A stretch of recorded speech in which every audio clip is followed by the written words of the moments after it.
അസ്സലാമലൈക്കും. ജസ്ക ഫോൺ കിട്ടിട്ടോ. മാഷല്ല, അടിപൊളിയാണ്, ഉഷാറാണ് കേട്ടോ.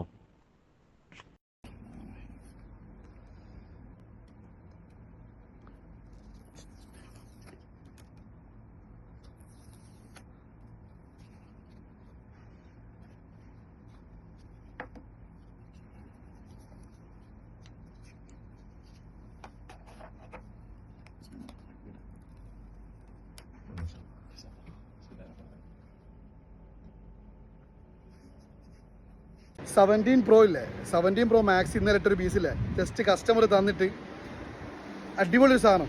അതെ, ഇതാ അത് സാധനം എടുക്കാൻ നമ്മുടെ സ്വന്തം ആൾ വന്നിട്ടുണ്ട്. അത് സാധനത്തിൻ്റെ കണ്ടീഷനും കാര്യങ്ങളും മൂപ്പർ പറഞ്ഞുതരും. എങ്ങനെയുണ്ട് ഒന്ന് പറഞ്ഞു. സാധനം എങ്ങനെയുണ്ട്? ന്യൂ തന്നെയല്ലേ സംഭവം? ഓക്കെ, കണ്ടില്ലേ? അങ്ങനെ നല്ല പീസുകൾ, അതായത് നല്ല കസ്റ്റമർ പീസുകൾ ആവശ്യമുണ്ടെങ്കിൽ ബലോക്കെ നമ്പറിൽ ജസ്റ്റ് ഒന്ന് മെസ്സേജ് ചെയ്യും. Thank you.